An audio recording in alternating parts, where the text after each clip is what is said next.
tá, gente? Senhor, eu te agradeço por estarmos aqui essa manhã. Obrigado porque o Senhor nos trouxe em paz. E eu te peço que o Senhor tire de mim esse nervosismo, porque o nervosismo é a vontade de agradar as pessoas que estão aqui.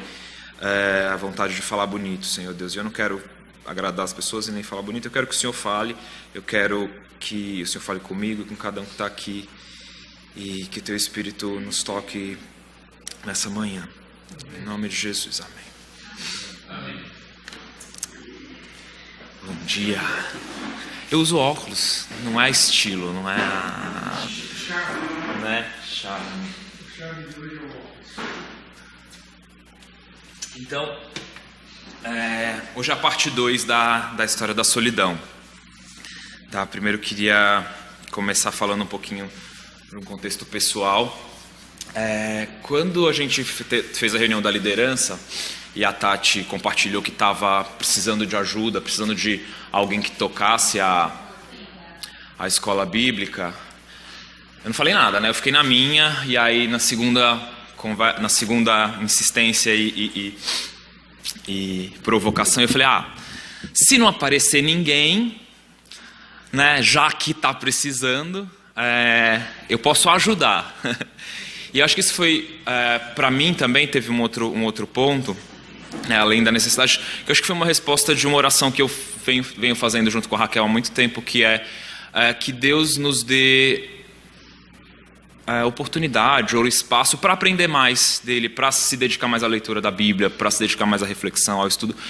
E aí quando você é obrigado a organizar primeiro, né, eu junto com o Fernando, organizar essa estrutura de professores, temas, etc., e dar a aula, aí você é obrigado a fazer alguma coisa, né? É por isso que eu dou aula em faculdade também, e uma das razões é para eu também continuar me provocando a conhecer mais. Então, acho que vai ser bem legal estar aqui, né, junto com, trabalhando nessa escola. A diferença de professor e aluno é 2 horas, né? Como assim? Porque a diferença é que o professor sim. se prepara 2 horas. Às vezes Hoje não foi, tá? Aliás, esse preparo foi muito difícil. Eu não sei se todos compraram um livro, estão lendo, ou leram, ou já leram em algum momento no ano passado, mas eu achei um livro tão difícil, e eu vou explicar aqui ao longo da aula, porque essa aula é a resposta, né, ao que o Fernando trouxe na aula passada. Mas eu li o primeiro capítulo e eu parei, porque eu fiquei muito perplexo com o convite, né? Até comentei com a Glaucia no WhatsApp. Foi com você ou foi com você? Foi com você? Não, até comentei com você no WhatsApp como estava sendo difícil. Acho que foi com você, né? E acho que essa é a parte pessoal da história. Deixa eu trazer minha coisa para cá. É um chamado muito grande. O peso é real, né? E aí eu queria trazer o contexto do livro, para quem não veio a aula passada ou para quem não pôde ler. O Nouwen, ele vai buscar nos padres e madres do deserto inspiração para a gente desenvolver uma espiritualidade capaz do que ele fala de enfrentar os desafios do mundo contemporâneo, né? E até aqui tem uma citação que ele fala que eu achei muito interessante e que eu queria replicar, acho que eu não anotei, eu queria ler ipsis literis sobre esse mundo contemporâneo, que está na página 32, que fala assim: um tempo virá, é uma frase do Santo Antão, um tempo virá em que os homens enlouquecerão, e quando virem alguém que não enlouqueceu, o atacarão dizendo, não és louco, não és como nós. Esse é um pouco o contexto que a gente está vivendo hoje, esse contexto de loucura. E lá na contracapa, ele explicando um pouco a que vem esse livro, né? É uma pergunta que ele mesmo faz, e a resposta é a resposta de Deus a Arsênio, quando ele pergunta como ele podia ser salvo. Então, como podemos exercer nosso ministério em uma situação apocalíptica? Ou a pergunta de Arsênio, como posso ser salvo? E a resposta de Deus era, retira-te do mundo, fica em silêncio e ora sempre. Então, essas 3 disciplinas são as que ele trata no livro: a solidão, o retira-te do mundo, o silêncio e a oração.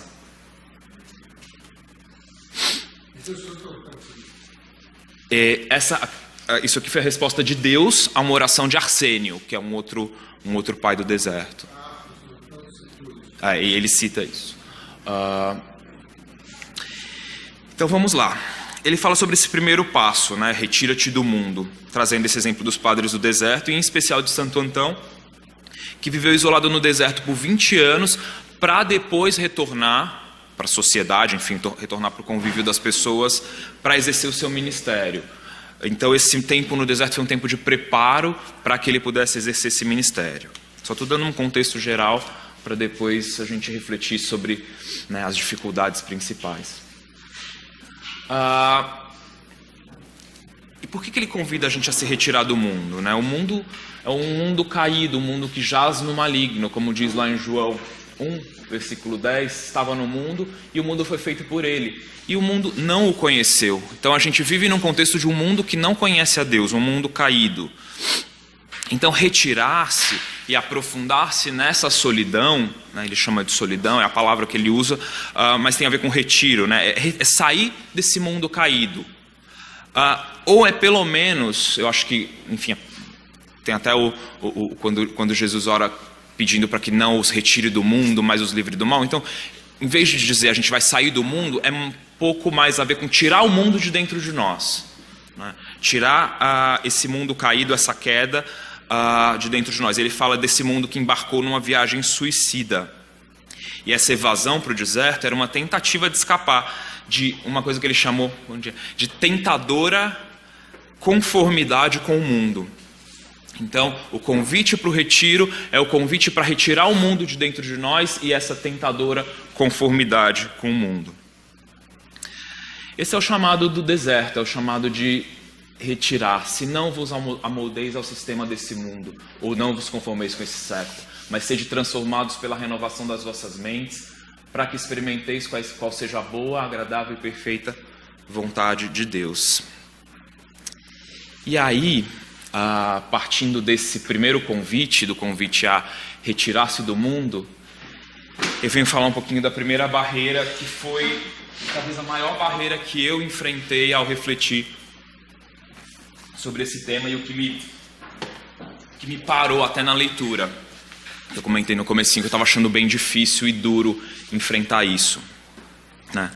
Minha principal dificuldade, e hoje a gente vem falar de como responder a esse chamado, né? Minha principal dificuldade tem a ver com isso, tem a ver com identidade. É a dificuldade do processo como um todo. Eu vou falar assim de alguns passos que o livro, que o Nouwen traz, e das dificuldades de cada um, mas esse primeiro é a minha dificuldade geral.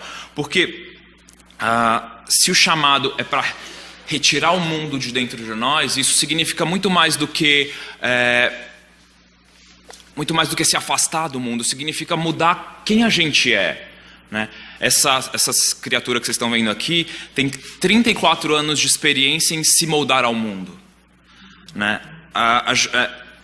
Foram 34 anos, enfim, uma vida inteira, e aí eu acho que cada um de nós tem as suas pontuações de mundo, mas no meu caso foram 34 anos de insegurança, de pressão, de baixa autoestima, de necessidade de aceitação, de descolamento às vezes da realidade de quem eu realmente sou, de quem realmente Deus criou, de negação, de pornografia, de cobiça, de desejos mil, que foram moldando quem eu sou, quem eu me vejo sendo hoje. E quando o Nouwen traz esse convite de Deus para a gente não se conformar com esse século, né? Não se conformar no sentido de não deixar que a nossa forma seja a mesma desse mundo, né? Conformar nesse sentido, não se amoldar, como fala nessa tradução também. Ele está nos sugerindo que a nossa identidade, ela tem coisas erradas, tem coisas a serem transformadas nela. Ou, na verdade, tudo a respeito de nós quase precisa ser transformado. Tem aquela música que tudo que há dentro de mim necessita ser mudado. Às vezes, já tive várias discussões sobre ela. Né? Nem tudo, né? Talvez Deus em nós não precisa ser mudado, mas talvez precise ser aprofundado. Mas esse é o convite a rever tudo isso, né? E é um convite que, para mim, é muito difícil. E hoje o inferno é o limite, né?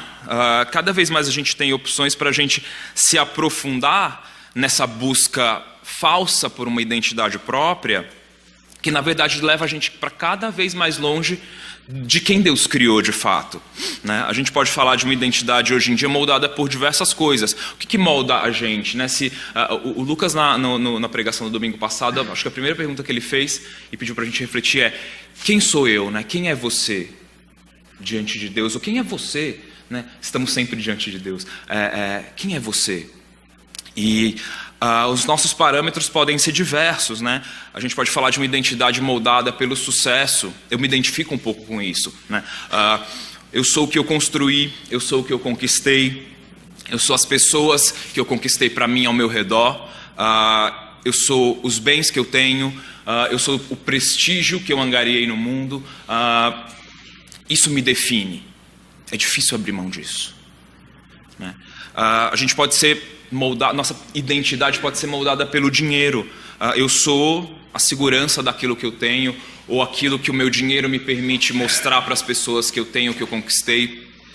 A gente pode ser moldado muitas vezes pela religiosidade. Eu sou a minha capacidade de interpretar as escrituras ou de criar lógicas novas e encantar as pessoas com o meu intelecto e com a minha espiritualidade, né? A gente às vezes quer, num contexto principalmente de igreja, essa muitas vezes é uma identidade que a gente quer conquistar, né? E eu me vejo também pensando nisso. Quando eu penso em pregar aqui, eu falo, nossa, uma igreja que tem gente muito inteligente, né? Então eu preciso ter umas tiradas incríveis, né? E aí eu fico... E aí... eu até vou falar um pouco disso mais na frente, mas aí eu me pego vivendo uma meta-vida, uma vida em que eu estou olhando para a minha vida e estou tentando roteirizar essa vida, né? E é isso que o deserto nos chama a não fazer, a se retirar dessa conformidade. A gente pode ter uma identidade formada, identificada com poder e força. Hoje, cada vez mais, a força física mesmo, né? A violência, o armar-se, né? Que está tão na moda agora, o reagir ao assalto, o se proteger sua família com a força física, enfim, isso também tem moldado muitas vezes a identidade contemporânea. A beleza, o sexo moldam tanto a nossa identidade. Eu não sei quantos aqui participam, fazem Instagram, né? Postam e tem esse aplicativo como uma forma de se relacionar com as pessoas. Mas o Instagram, que é onde você posta fotos da sua vida. Recentemente eu vi uma propaganda que me deixou chocado, que é um aplicativo para você alterar as fotos digitalmente, as fotos que você posta. Então, tinha lá o videozinho do cara. O cara era um cara assim, normal, magrinho. E aí ele ia colocando vários assets na foto dele. Ele ia colocando uma barriga de tanquinho, ele ia colocando uma tatuagem, ele ia colocando um bronzeado, né? E aí ele virava uma outra pessoa, né? Outro dia me mandaram no grupo da família um vídeo de uma menina, acho que uma menina oriental, que ela... E aí mostrava ela com o rosto normal, natural, sem maquiagem, sem nada, e o processo da maquiagem. E ela colocava uns durex aqui, puxava e fazia uns contornos. Ela virava outra pessoa. Então a gente está vivendo nesse momento em que a beleza é poder e define a nossa identidade também. E aí, eu acho que esses momentos aqui que a gente tem, são momentos, eu acho, de muita liberdade e de confissão, inclusive. A gente está indo viajar, a gente vai pra praia semana que vem. E eu passei esses últimos 2 meses de dieta, gente, porque eu queria fazer umas fotos bonitas pro Instagram. Então, assim, a gente é escravo dessa... Eu falo isso achando engraçado, eu falo isso achando horrível. Porque é uma escravidão, né? Eu sou chorão, né? Toda a vida. Pode.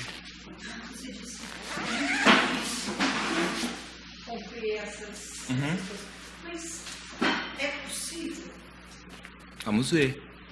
Paulo, prometo uma resposta. Mentira, não tem resposta. Que Deus quer isso mesmo? Que a gente seja abra mão de tudo da nossa identidade? Eu não acho que de tudo, né? Eu acho que tem muitas coisas na nossa identidade que são divinas, né? Nós somos feitos à imagem e semelhança de Deus. Mas o que é conforme este século, né? O que não é divino, eu acho que sim. Eu leio esse livro, por isso que eu digo que esse é um chamado tão difícil, porque eu vi pessoas que que fizeram isso, né? Que estavam inteiramente vivendo, se movendo, existindo em Deus, e isso não só era algo que mudou a vida delas, mas mudou a vida das pessoas ao redor delas, né? Eu acho que esse é um chamado muito real, é um chamado muito difícil. Sim, é um chamado de aperfeiçoamento constante, de viver diante de Deus constantemente, mas eu tenho medo de abrir mão, sabe? De abrir mão porque é difícil ou porque hoje é assim mesmo. Eu prefiro não, sabe? Eu prefiro, pelo menos conscientemente, dizer que sim, é possível, eu vou atrás disso. Mas eu não sei.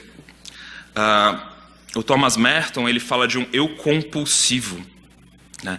Esse eu que tem medo de falhar e compulsivamente busca acumular mais daquilo que o define. Então eu quero mais dinheiro, mais beleza, mais sucesso, porque em algum momento eu vou falhar e eu preciso ter esse colchão. E se tudo isso é falso, ou pelo menos parcial, e sempre foi assim, hoje a gente tem, né, essas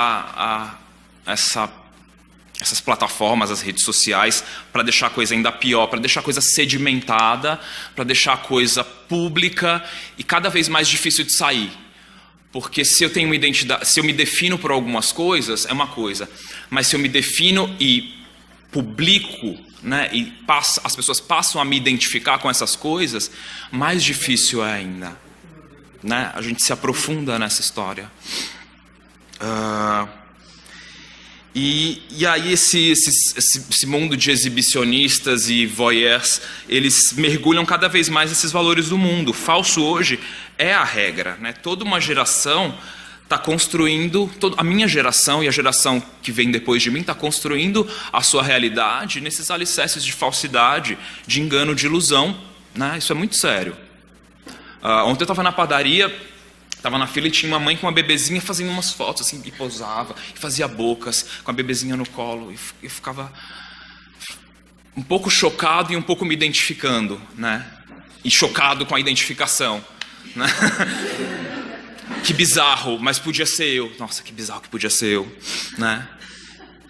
Enfim. E aí tem um amigo que me disse uma frase que me marcou muito. Ele colocou uma vez no Facebook, falou assim: nossa, o show foi tão bom que eu não consegui nem fazer stories. Stories é uma outra história do Instagram que você posta meio que ao vivo, meio a coisa que está acontecendo na hora. Engraçado que aí quando a coisa é genuína e real, né, muitas vezes não tem espaço pro publicar, né, pro tornar a coisa pública, pro querer mostrar. E é isso, eu acho que é isso que a gente tem que buscar, né? Eu acho que é bobo dizer que a culpa é do Instagram, né? É bobo dizer que a culpa é das redes sociais. A culpa é nossa e a gente usa isso tudo para se aprofundar nessa história. Mas acho que o nosso papel é buscar o que é de fato genuíno, né? E diante de Deus é que a gente vai encontrar o que de fato é genuíno.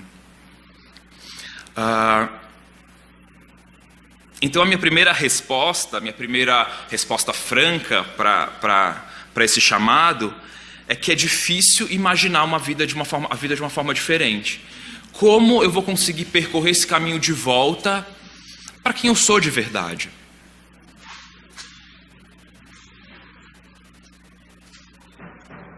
Aí eu anotei aqui, eu nem sei se está... Eu deixei essa anotação porque mas eu não sei se está no contexto, mas Provérbios fala, Provérbios 25:16, se você encontrar mel, coma apenas o suficiente para que não fique enjoado e vomite. E a gente está encontrando mel, a gente está encontrando várias doçuras o tempo inteiro e a gente está se enchendo delas até vomitar para poder procurar a próxima. Esse é um caminho difícil de retornar para mim. E eu vejo isso claramente. Eu lendo esse livro e constatando tudo isso, eu virei para Raquel e falei assim: o que você acha de eu ser tipo seu agente e você ser uma influenciadora digital? Tipo uma pessoa que vive da imagem, que vive de vender isso para as marcas. E aí eu falando, e ao mesmo tempo eu estava pensando e falando: seu idiota, você não está entendendo nada que você está lendo? Né? Você quer botar sua mulher nessa história, né? Ganhar dinheiro com isso? E aí eu me vi tão moldado a esse século que eu falei: cara, Deus me ajuda. E aí o Noen fala que a solidão é a grande batalha e o grande encontro. E a segunda barreira é essa, o encontro. A segunda dificuldade é esse encontro com Deus. Primeiro porque talvez a gente nem acredite mais no encontro com Deus, né? O que é encontro com Deus? Deus virou outra coisa. Deus virou um amuleto, Deus virou palavra de ordem, eu declaro, eu recebo, eu determino. Deus virou um cacoete, Deus deixou de ser alguém com quem a gente se encontra. Esse é o primeiro ponto do encontro. Mas assim, acho que para quem ainda espera um encontro, tem uma segunda dificuldade, porque o encontro com Deus é um encontro que nos desnuda, né? E a gente, e Isaías fala, a gente tem medo de se encontrar com essa imagem, né? De sermos o imundo, né? Pois todos nós somos como imundo e todas as nossas justiças como trapo de imundícia. Todos nós murchamos como a folha, as nossas iniquidades como o vento nos arrebatam. Então esse encontro com Deus é também esse encontro com a nossa podridão mais crua, né? E a gente ainda acha que a gente tem coisas boas, né? A gente ainda acha que a gente tá aqui de manhã, olha o frio que tá fazendo, né? Eu achei que ia ser hoje um momento de solidão para mim, que nem ia ter ninguém. Eu ia poder exercitar, porque ficar dormindo quem tem a chance. A gente é legal, né? A gente está aqui.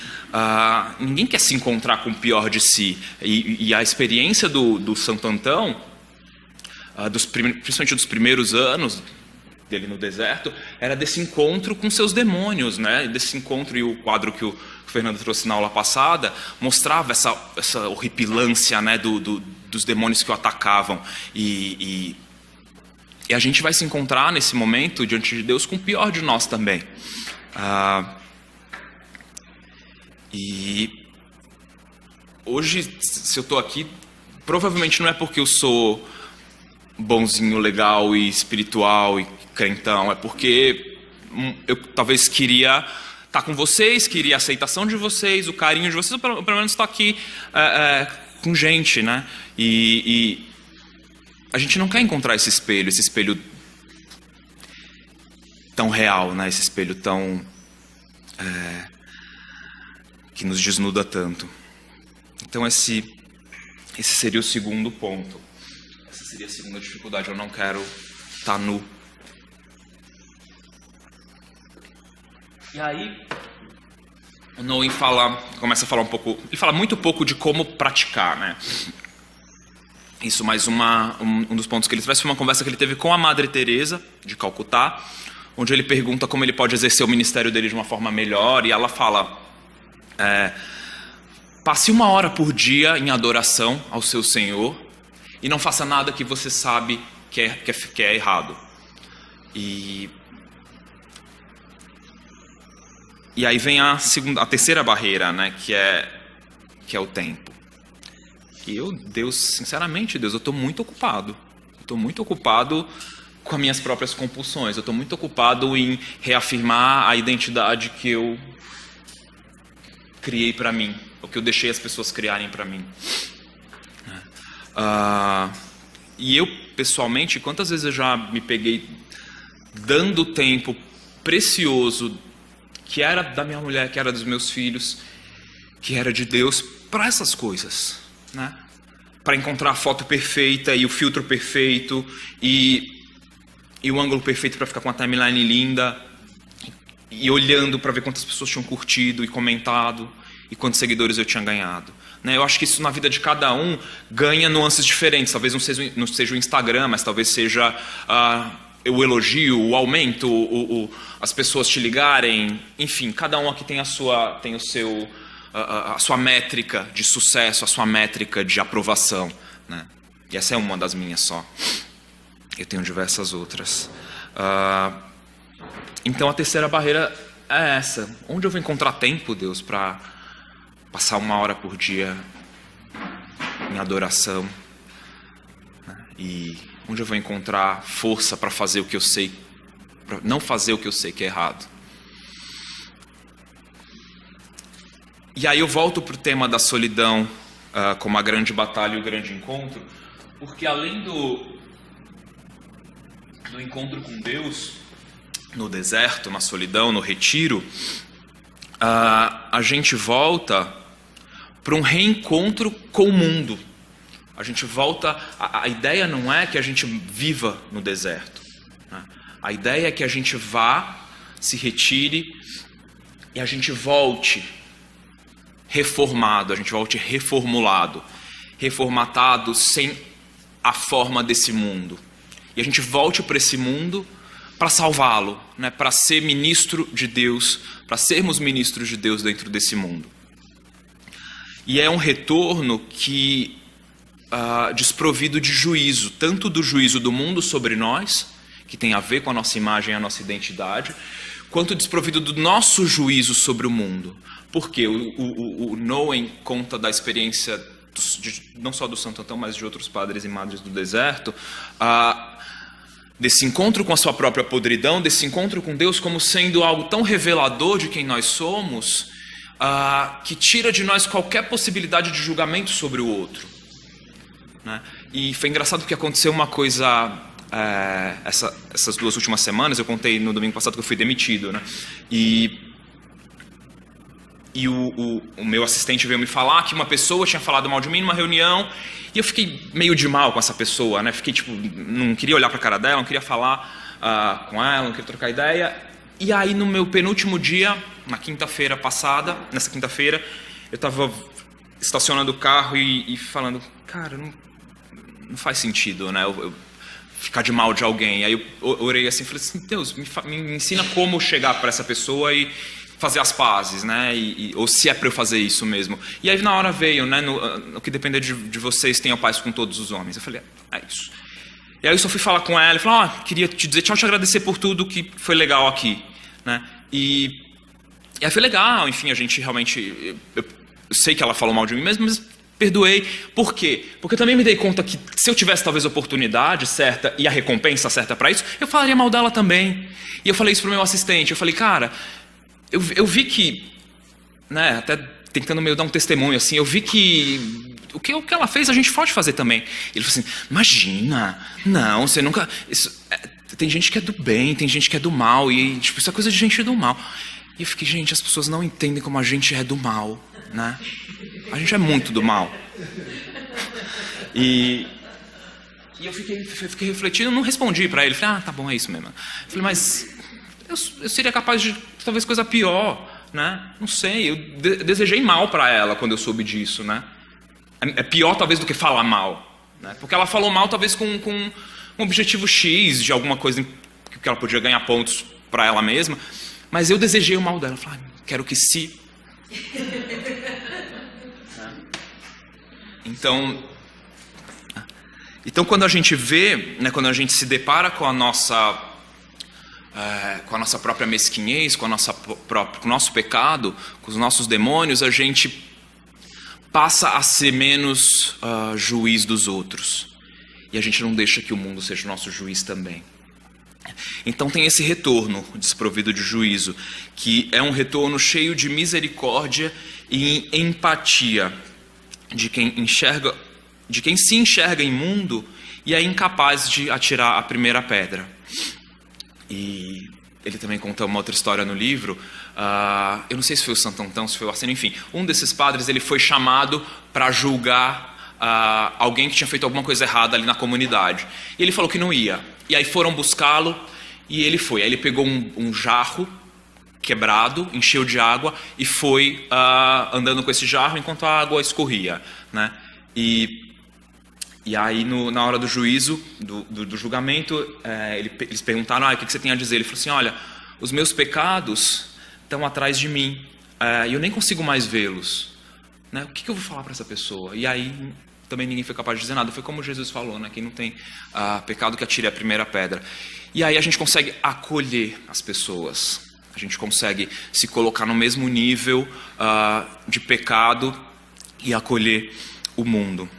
E essa é uma barreira também. Essa barreira do retorno para o mundo. Pelo menos para mim. Desculpa, vamos só recuperar. Primeiro a identidade. Primeiro a identidade. Depois o encontro, que tem a ver com o encontro com Deus. Terceiro é o tempo. E para não ficar presbiteriano, tem uma quarta. Essa é uma barreira. Eu nunca fui batista. Tá bom. Batistei. Então, eu como no fundo eu sei que eu não sou essa belezura toda, né? E além disso, eu não ligo para os outros. Aliás, eu não só não ligo, como eu prefiro que eles também tenham algo para eu apontar, né? Eu prefiro ter esse leverage, né? Ter esse algo sobre alguém para também dizer, eu sou ruim, mas você também, olha ali, né? Você falou mal de mim. Eu mandei você para aquele lugar, mas você falou mal de mim primeiro, né? Eu quero algo dos outros para poder rir, para poder desdenhar, para poder crescer em cima, né? Para encontrar algo com o qual talvez eu me sinta melhor. Então, por que eu vou querer abraçar, né, uma nova mentalidade onde essa possibilidade não existe? Onde eu sou igual e abraço os outros? A mim não me importa ter a quem abraçar nesse sentido de acolher, né? Eu prefiro eu ser acolhido e ter de quem rir, e ter de quem falar mal, e ter erro dos outros para apontar. O dossiê. Eu sei que ninguém vai ter misericórdia de mim. O mundo não vai ter misericórdia de mim. Por que eu vou ser misericordioso com alguém? Eu sei que estão esperando, né? E aí, por essa experiência que eu pensei nisso, sei que estão esperando a primeira oportunidade para falarem mal de mim, né? Então, quero que se danem. Essa é uma dificuldade. Eu não quero abraçar uma nova personalidade, que tem a ver com a identidade também, uma nova personalidade, um novo modo de pensar e agir que abrace as pessoas. Eu quero manter os meus espinhos. Eu acho que eles me defendem, às vezes, né? Se eu não quero me perder, se eu não quero me encontrar com quem quer que seja, com Deus, com outro, se eu não tenho tempo e se eu não ligo, é em branco mesmo, eu não sei. Se alguém quiser falar alguma coisa. Eu não tenho resposta. Eu não consegui concluir como sair desse ciclo. Talvez, e essa é um pouco a minha oração, parte um pouco daí, né? Porque Deus é o que opera em vós tanto querer como realizar, segundo a sua boa vontade. Agora, seria muito difícil se não tivesse nem parâmetro, nenhum desafio. Aí seria perdição. Sim. Total.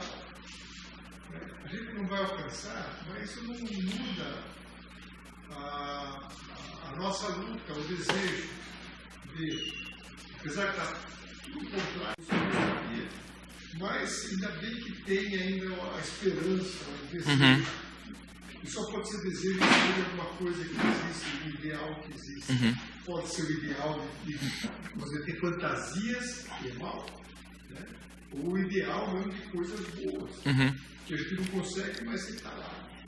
Sim. Essa foi um pouco a minha dificuldade, eu acho, porque a vida cristã normal, ordinária, que é buscar a Deus, orar, fazer o bem para as pessoas e tentar, enfim, ter uma intimidade maior com Deus, cada vez mais. Eu acho que essa tem sido factível, né? Não tenho, pelo menos eu olho para a minha vida e não vejo grandes desgraças, né? E grandes males que eu faça. Quando eu olho para esse chamado, eu vejo uma coisa tão profunda de mudança de mentalidade que talvez não ressoe com algumas pessoas aqui que talvez tenham já passado por isso, né? Que já tenham abraçado uma nova mentalidade, que talvez esteja em algum momento no passado, né? Já tenham caminhada da santificação por um certo tempo, que talvez isso já seja mais bem resolvido, né? Como era uma resposta minha, né? Era uma ressonância minha à aula do Fernando, ao desafio dele, do não, enfim, de tudo que a gente viu, isso foi o que me travou, né? Porque fazer o bem, pedir perdão para a menina, essas coisas pontuais, que eu acho que são manifestações da glória de Deus, sim, em nós, a gente tem diversas no nosso dia a dia, elas existem, elas vão continuar existindo, e a salvação está em Cristo, e não é ela que, não é disso que, da salvação ou não, que é dessa vida nova, né? Dessa vida nova que eu acho que faz todo sentido, é por isso que foi tão difícil, sabe? Porque eu acho que isso é muito sério, é muito chamado real de Deus. E aí eu fiquei parado, eu li o capítulo e fiquei, meu Deus, eu não tenho condição, eu não quero mudar quem eu sou, eu gosto de mim. Mas santidade não é exatamente isso. Eu acho que santidade é isso. É isso o quê? Esse sentimento que você descreve. Santidade, na minha avaliação, não é a sensação de que eu estou andando bem. Isso é a falsa santidade. Muito comum no mundo evangélico. A santidade verdadeira, por exemplo, como relatada por Santo Antão, é uma consciência muito profunda de que eu não consigo. Isso é santidade. É se sentir menos que os outros. Menos no sentido espiritual. Quer dizer, para mim, a arrogância espiritual é um grande pecado. Para mim. Então, o que o Santo Antão acho que ele está dizendo é que ele tem uma convivência profunda com as suas limitações, com as suas dificuldades. Ele não se acha melhor. Sim. Então, a santidade não é uma sensação de que está tudo certinho. Essa é a minha impressão.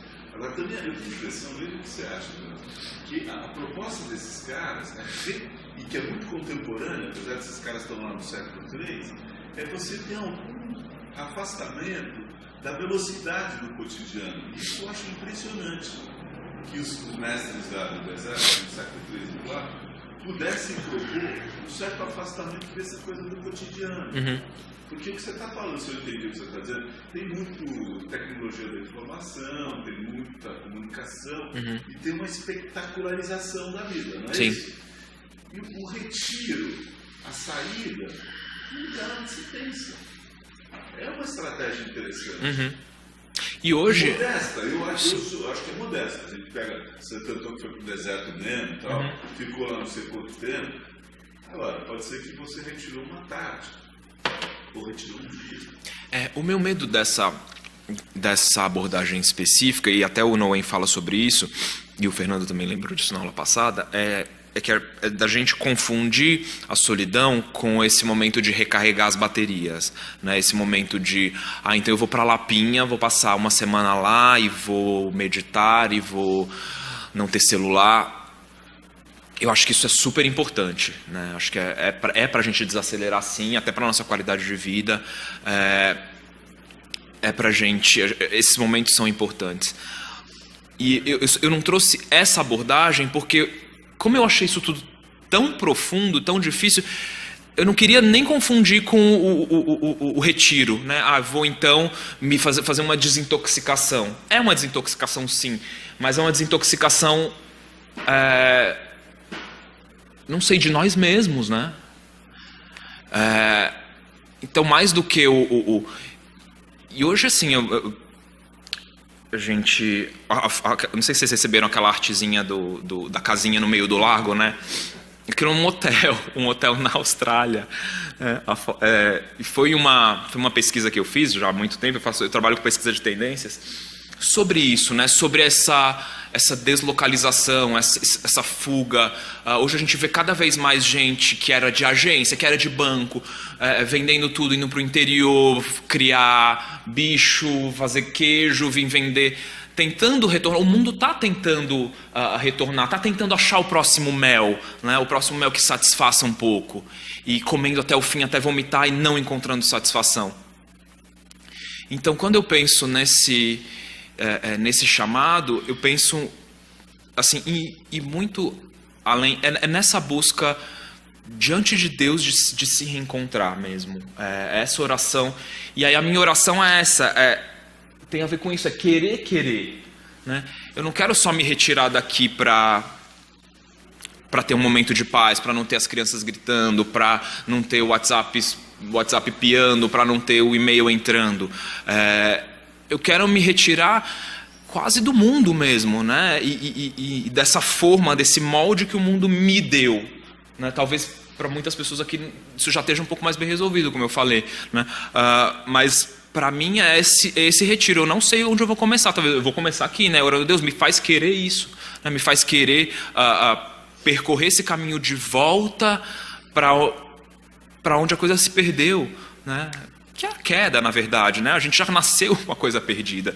A gente já nasceu com pais que fazem a coisa se perder um pouco. A gente nasceu em escolas e com relacionamentos que fazem as coisas se perderem. A gente é cheio de pecado dentro de nós, a gente faz a coisa se perder, né? Então, minha oração é querer, é desejá-lo mais que tudo. Desejar ser quem Ele me criou para ser. Desejar viver, me mover e existir nele, né? E ter esse anelo de ser também ministro de Deus para o mundo, né? Não só, nunca é um chamado para nós, para nossa própria construção pessoal, para nosso próprio enriquecimento pessoal e espiritual. É sempre um chamado para a partir daí voltar para o mundo e ser ministros de Deus no mundo, né? Ser sacerdotes de Deus no mundo. E já que a gente está falando de solidão, na verdade, a gente nunca vai estar só, porque ele fala isso, que estou convosco todos os dias, até a consumação dos séculos. Então, nessa minha oração, que Deus me faça querer, Ele já está comigo, né? Ele já está com cada um de nós. Então, sozinhos a gente não está. Que nesse retiro a gente está, como sempre, como em todos os momentos, com Ele. Era isso que eu tinha. Eu queria falar duas coisas assim. Por favor. Os pais do deserto, eles depois eles começaram a vir nos monastérios. Assim. Teve um tempo que eu comecei a visitar o monastério de São Bento e algumas coisas eles me ensinaram, assim, que eu achei bem interessante. A primeira coisa é como eles lidam com o tempo, principalmente os monges. Então eles têm 5 orações sobre a memória do dia. Que eles falam que são as práticas ascéticas, né? A ascese, que é a disciplina espiritual de você ter um horário para orar. E isso é independente se você quer ou não quer, está com vontade, está sem vontade. E outra coisa que me chamou muita atenção uma vez no domingo eu fui lá, que foi uma palavra de um rapaz, que é a palavra chamada interiorização.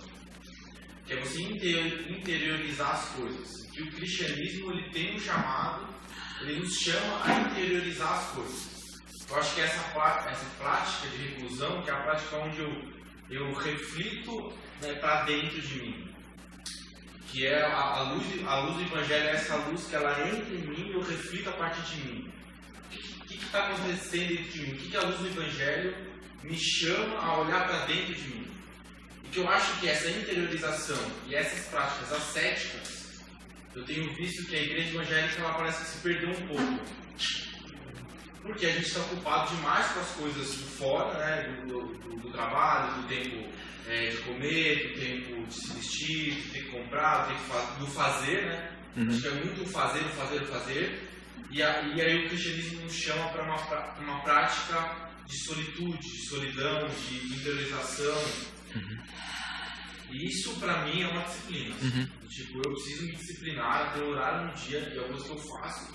Ultimamente, tipo, nem que for 5, 10 minutos, eu fico em silêncio, leio um trecho da Bíblia, eu paro no almoço, eu tenho tempos no dia que eu vou fazendo isso. Eu almoço um pouco mais cedo, sei lá, eu tenho uma hora de almoço no meu trabalho, 5 minutos eu uso para ficar em silêncio. É uma hora específica? É um alarme que você tem, assim, pensando de um jeito prático? É uma pausa, eu tenho uma pausa no meu dia. Não, mas é verdade. Eu faço de manhã e no almoço, assim, então o que eu quero trazer é essa disciplina que a gente precisa ter. Porque tem dia que eu não estou afim, eu não quero. Tem dia que eu estou cheio de coisa, eu não consigo, tem dia. Sim. Mas parece que quando você vai se disciplinando a fazer esse tempo de pausa, 5 minutos, 10 minutos de manhã, parece que tem uma hora que o Espírito Santo te chama. Do tipo, olha, tá vendo? Olha a importância de você parar um pouco. Porque tem semanas minhas que, eu não consigo nem parar assim. Mas eu sei que pelo menos na minha manhã eu tenho esse tempo. Então acho que é importante a gente aprender com tudo isso, até com os pais do deserto, com os monges que estão, que é uma questão um pouco mais católica, que é a ascese, que eu acho que a disciplina ela nos chama para estar com Deus, independente de como eu sinto, eu quero e faço. Que aí eu acho que esse versículo entra. Que a gente fica se preocupando, tipo, como fazer, como iniciar. Acho que só isso inicia iniciando. Sim. Simples. Então é um pouco do que Enfim, eu acho que a gente pode, enfim. Aí minha resposta a isso, da minha experiência, eu concordo que só se inicia iniciando. Eu acho que a gente tem costume, ou eu, de... aquela expressão em inglês, né, take for granted, de, tipo, não dar o valor devido a Deus. Então, tudo de Deus é legal, Deus está aqui do meu lado, então... peraí, não vai dar tempo hoje. Mas tudo bem, porque Deus está aqui e vai entender, né? Então, eu acho que é super importante essa tua colocação para a gente não fazer isso, para a gente ter compromisso, né? Eu acho que talvez a pós-modernidade tirou isso de nós, essas obrigações, né? Porque tudo que quer, a gente tem que se dedicar tempo, né? Coisa boa que a gente quer, Exato. que a gente acha que é boa, a gente dedica tempo. É disciplinado para acontecer, fazer acontecer. Sim. Né? Agora, realmente... Aí eu conto um testemunho pessoal dessa minha vaidade. Nesses últimos 2 meses que eu falei que eu tô querendo ficar bonitinho para fazer umas fotos legais na praia, eu faço 5 dias de jejum a manhã inteira, toda semana. Eu não lembro a última vez que eu fiz jejum e oração. Para ficar magrinho a gente faz. Talvez a gente pudesse encerrar esse ciclo que nós estamos dessa escola musical, fazendo uma manhã de silêncio aqui. Né? A gente vem aqui e fica quieto, não fala nada. Um exercício de silêncio. Eu acho lindo. Sei lá, é só... Sim. Eu gosto. Com relação aos resultados, também eu acho que é uma coisa que a gente fica muito ansioso em saber os resultados, de estar meditando, tudo, não é assim que acontece. Uma vez eu já mencionei aqui, eu gosto muito da fala da Teresa de Calcutá, perguntaram para ela, o que a senhora fala para Deus nos seus momentos de reclusão? Eu não falo nada, só escuto. Aí eu fico de falar para a senhora, eu não falo nada, só escuto. Na verdade, é um silêncio, é até se acalmar, se acalmar, né? E o John May fala uma coisa muito interessante nesse sentido, que você deixa de fazer a prece, em que você faz aquela lista indeterminada de pedidos, e você passa a ser a prece. Maravilhoso. Vai acontecendo. Não buscar os resultados. Às vezes você está correndo atrás de Deus e ele está atrás de você.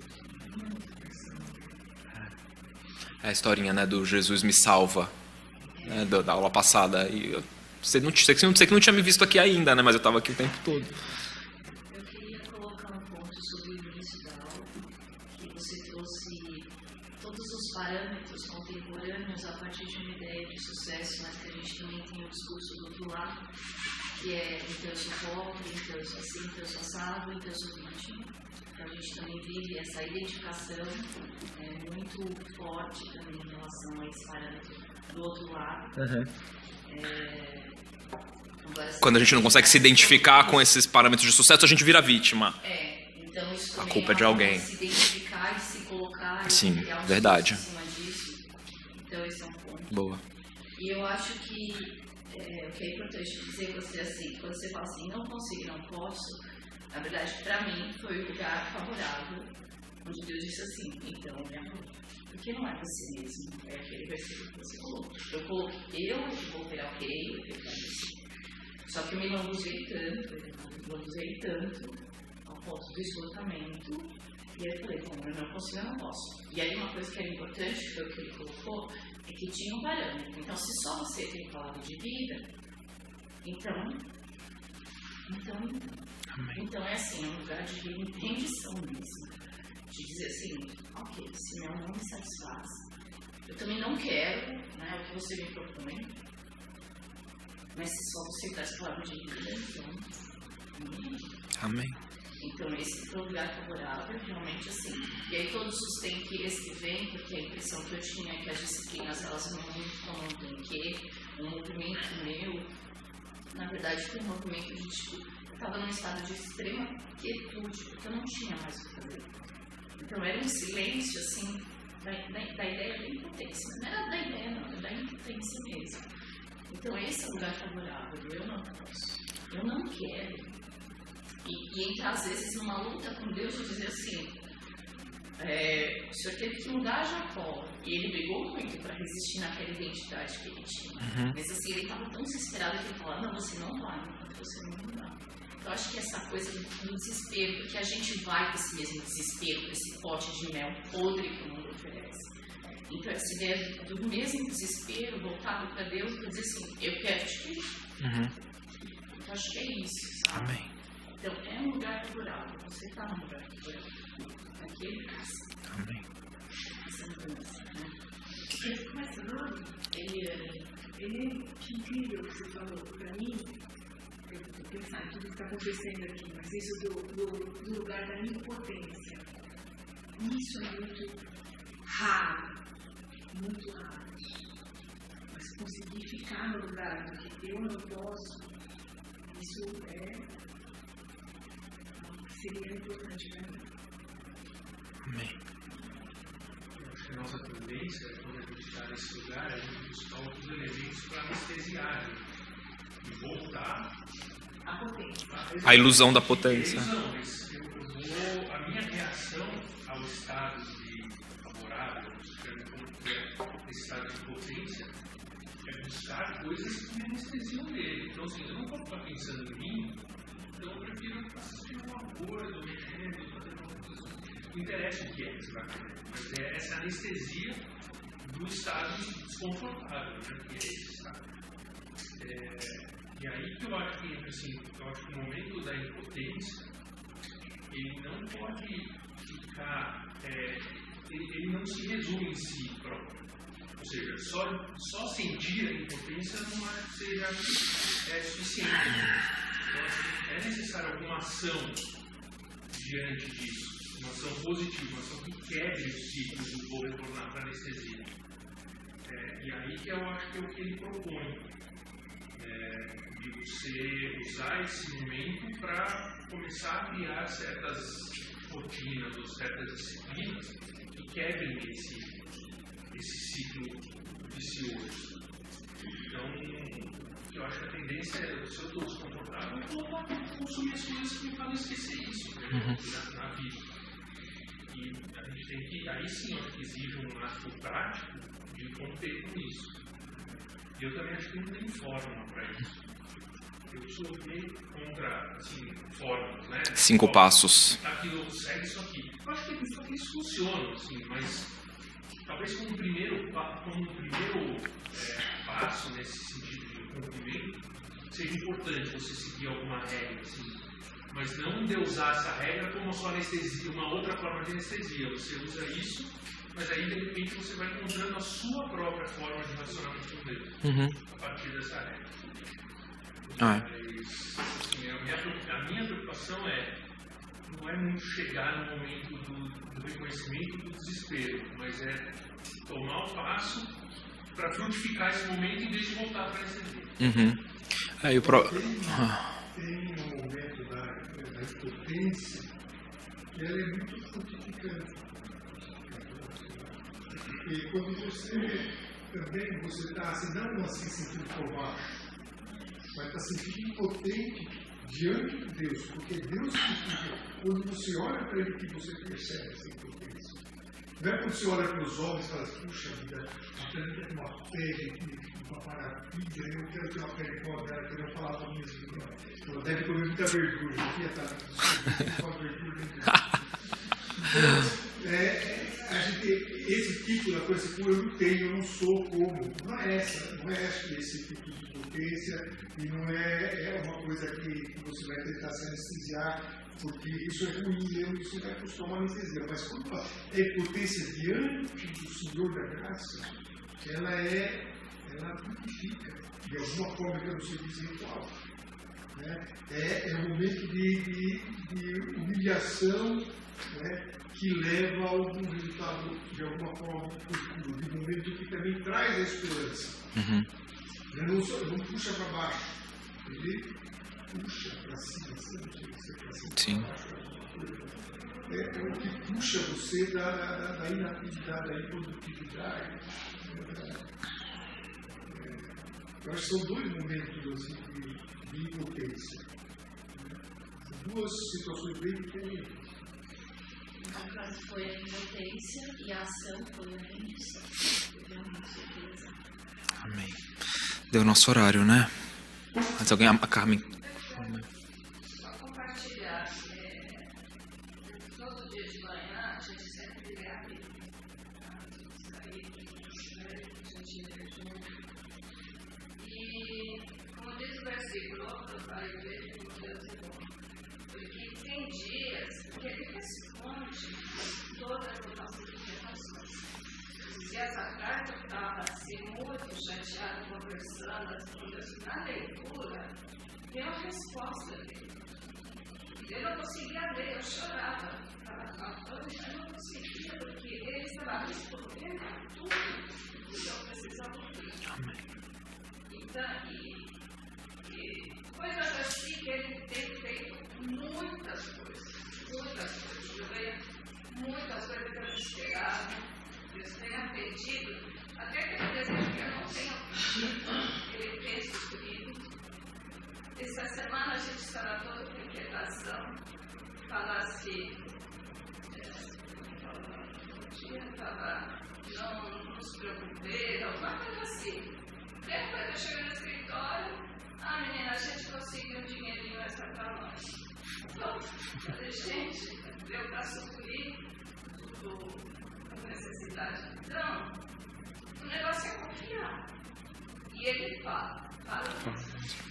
Você procura aquele, ele fala, e acha que vocês vão ficar assim impressionados. Para mim, aconteceu milhares de vezes. Deus fez.